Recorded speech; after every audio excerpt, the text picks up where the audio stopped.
ಆತ್ಮೀಯ ಬಂಧುಗಳೇ, ಶ್ರೀರಾಮಚರಿತಮಾನಸ ಕಿಷ್ಕಿಂಧ ಕಾಂಡ. ಇದರಿಂದ ಇವತ್ತು ಚೌಪಾಯಿಗಳು ಮತ್ತು ದೋಹೆಯನ್ನು ತಿಳ್ಕೊಳ್ಳೋಣ.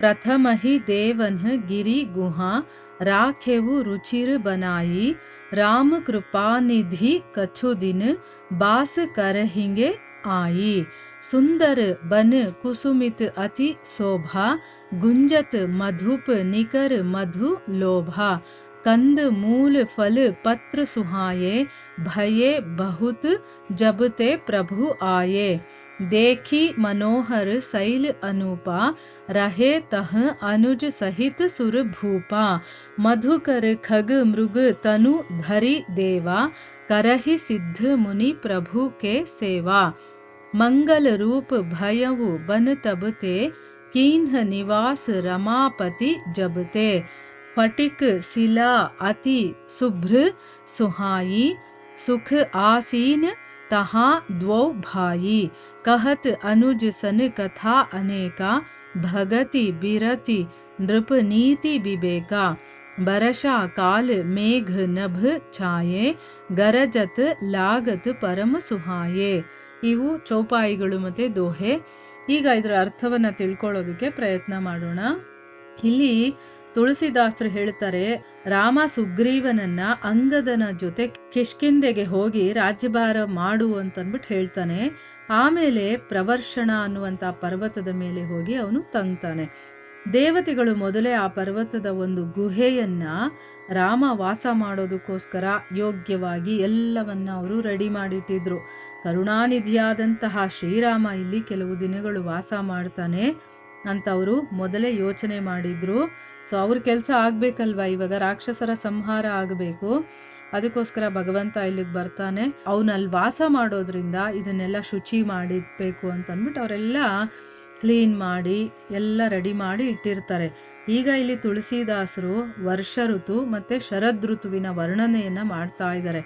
ಅಂದರೆ ಆ ಕಾಡಿನಲ್ಲಿ ಆ ಒಂದು ಋತುವಿನ ಸೌಂದರ್ಯ ಹೇಗಿತ್ತು, ಅಲ್ಲಿ ಏನೇನು ಆಗ್ತಾ ಇತ್ತು, ಮತ್ತು ಯಾವ ಯಾವ ಪ್ರಾಣಿ ಪಕ್ಷಿಗಳು ಗಿಡ ಮರಗಳು ಲತೆಗಳು ಹೂಗಳು ಹಣ್ಣುಗಳು ಎಲ್ಲದರ ಬಗ್ಗೆನೂ ಅಂದರೆ ಆ ಪ್ರಕೃತಿಯನ್ನು ವರ್ಣನೆ ಮಾಡ್ತಾನೆ. ಅದು ಯಾವ ರೀತಿ ವರ್ಣನೆ ಮಾಡ್ತಾನೆ ಅನ್ನೋದನ್ನ ಈಗ ನಾವು ತಿಳ್ಕೊಳ್ಳೋಣ. ನೋಡಿ, ಇದನ್ನು ಇಮ್ಯಾಜಿನೇಷನ್ ಮಾಡ್ಕೋಬೇಕು. ಕೇಳ್ತಾ ಕೇಳ್ತಾ ಕೇಳ್ತಾ ರಾಮ ನೋಡ್ತಾ ಇರುವಂಥ ಆ ಕಾಡಿನ ಸೌಂದರ್ಯ, ಅವನಿಗಾಗ್ತಾ ಇರುವಂತಹ ಒಂದು ಭಾವನೆ, ಅದನ್ನೆಲ್ಲ ನಾವು ಸುಮ್ಮನೆ ಕಣ್ಮುಚ್ಕೊಂಡು ಕೇಳ್ತಾ ಇರಬೇಕು. ಆಗ ನಮ್ಮ ಕಣ್ಣು ಮುಂದೆನೇ ಆ ಚಿತ್ರ ಬಂದಂಗೆ ಆಗತ್ತೆ. ಆಯಿತಾ? ಕುಸುಮಿತವಾದಂತಹ ಆ ಕಾಡು ಸುಂದರವಾಗಿ ಕಂಗೊಳಿಸ್ತಾ ಇತ್ತು. ಮಧುಕರ ನಿಕರವು ಮಧುಲೋಭದಿಂದ ಗುಂಜಾರವನ್ನು ಮಾಡ್ತಾ ಇತ್ತು. ಅಂದರೆ ಅರ್ಥ ಏನು? ಈಗ ದುಂಬಿ ಏನು ಮಾಡುತ್ತೆ, ಮಧುವನ್ನು ಹೀರಬೇಕು ಅಂತಂದ್ಬಿಟ್ಟು ಆ ಮಧುಲೋಭದಿಂದ ಆ ಹೂವಿನ ಹಿಂದೆ ಮುಂದೆ ಅಲ್ಲೆಲ್ಲ ಗುಂಜಾರ ಮಾಡ್ತಾ ಇದೆ. ಅಂದರೆ ಅದು ಗುಯ್ ಅಂತ ಒಂದು ಸೌಂಡ್ ಮಾಡುತ್ತಲ್ಲ ದುಂಬಿ, ಅದನ್ನು ಹೇಳ್ತಾ ಇದ್ದಾರೆ. ಪ್ರಭು ಬಂದಾಗಿನಿಂದ ಆ ಕಾಡಲ್ಲಿ ಅಂದರೆ ಪಾಸಿಟಿವ್ ವೈಬ್ರೇಷನ್ ಇರೋರು ಯಾರಾದರೂ ನಮ್ಮ ಅಕ್ಕಪಕ್ಕ ಸುಳಿದ್ರೂ ಕೂಡ ನಮ್ಮ ಮನಸ್ಸಿಗೊಂಥರ ಹಿತ ಅನಿಸುತ್ತೆ. ಆಮೇಲೆ ನಮ್ಮ ಮನಸ್ಸಿನ ನೋವೆಲ್ಲ ಮರಿತೀವಿ.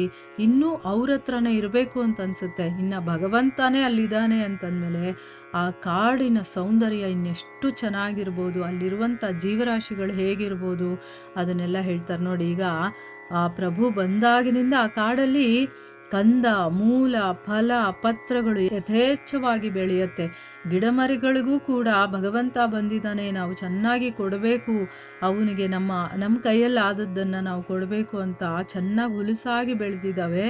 ಮನೋಹರವೂ ಅನುಪಮವೂ ಆದಂತಹ ಆ ಪರ್ವತವನ್ನು ನೋಡಿ ದೇವದೇವನಾದಂತಹ ಶ್ರೀರಾಮ ತನ್ನ ತಮ್ಮನಾದಂತಹ ಲಕ್ಷ್ಮಣನ ಜೊತೆ ಅಲ್ಲೇ ಇರೋದಕ್ಕೆ ಶುರು ಮಾಡ್ತಾನೆ.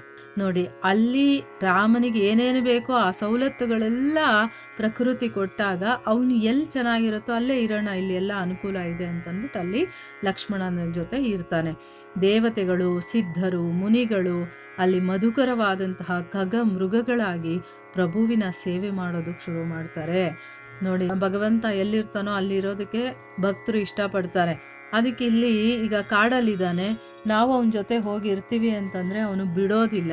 ಅದಕ್ಕೋಸ್ಕರ ಏನು ಮಾಡ್ತಾರೆ, ಖಗ ಆಗಿ ಮೃಗಗಳಾಗಿ ಒಂದು ಪಕ್ಷಿಯಾಗಿ ಒಂದು ಗಿಡ ಆಗಿ, ಒಂದು ಮರ ಆಗಿ, ಹೂವಾಗಿ ಆ ರಾಮ ಎಲ್ಲಿರ್ತಾನೋ ಅಲ್ಲೇ ಅವ್ರ ಜೊತೆ ಇದ್ದು ಸೇವೆ ಮಾಡೋದಕ್ಕೆ ಶುರು ಮಾಡ್ತಾರೆ.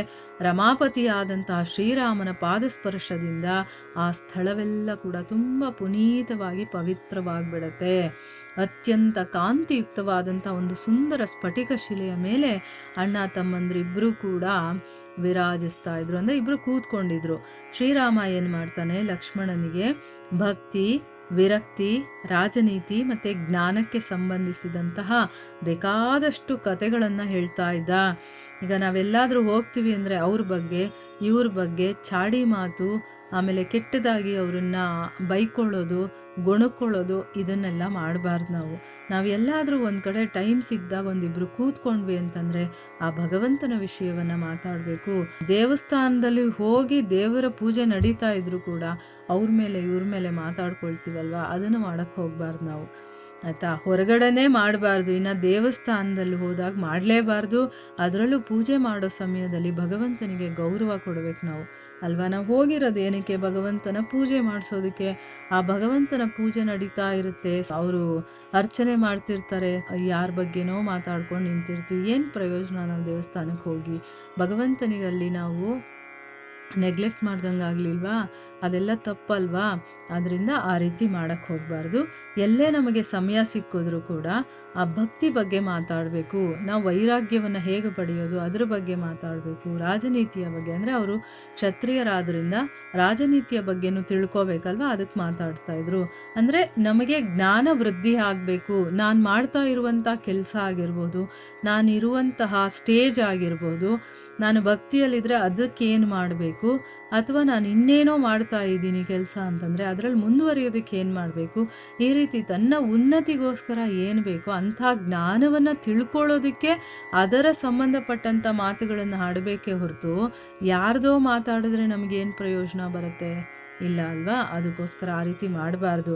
ಇಲ್ಲಿ ನೋಡಿ, ರಾಮ ಕೂಡ ಲಕ್ಷ್ಮಣನ ಜೊತೆ ಕೂತ್ಕೊಂಡು ಈ ರೀತಿ ಜ್ಞಾನಕ್ಕೆ ಸಂಬಂಧಿಸಿದಂತಹ ಬೇಕಾದಷ್ಟು ಕಥೆಗಳನ್ನು ಹೇಳ್ತಾ ಇದ್ದಾನೆ ತಮ್ಮನಿಗೆ. ನೋಡು, ಇಂಥವ್ರು ಹೀಗೆ ಮಾಡಿದ್ರು, ಭಕ್ತಿ ಅಂದರೆ ಇದು, ವಿರಕ್ತಿ ಅಂದರೆ ಹೀಗಿರ್ಬೇಕು, ನಾವು ರಾಜನೀತಿಯಲ್ಲಿ ಹೀಗೆ ಮಾಡಬೇಕು ಅಂತ ಅವನಿಗೆ ಹೇಳ್ತಾ ಇದ್ದಾನೆ. ವರ್ಷ ಋತುವಿನಲ್ಲಿ ಆಕಾಶದಲ್ಲಿ ಕವಿದಿರುವಂತಹ ಮೋಡಗಳು ತುಂಬಾ ನೋಡೋದಕ್ಕೆ ಸೌಂದರ್ಯವಾಗಿ ಕಾಣಿಸ್ತಾ ಇತ್ತು, ಅದು ಕಂಗೊಳಿಸ್ತಾ ಇತ್ತು ಅಂತ ಹೇಳ್ತಾರೆ. ಅಂದರೆ ಅಷ್ಟೊಂದು ಹೊಳಿತಾ ಇತ್ತು, ಆ ರೀತಿ ಇತ್ತಂತೆ. ನೋಡೋದಕ್ಕೆ ಅದೇ ಒಂಥರ ಸೌಂದರ್ಯ ಇತ್ತು ಅನ್ನೋ ರೀತಿಯಲ್ಲಿ ಹೇಳ್ತಾ ಇದ್ದಾರೆ ತುಳಸಿದಾಸರು. ಇಲ್ಲಿಗೆ ನಾವು ನಿಲ್ಲಿಸೋಣ. ಹರೇ ಕೃಷ್ಣ.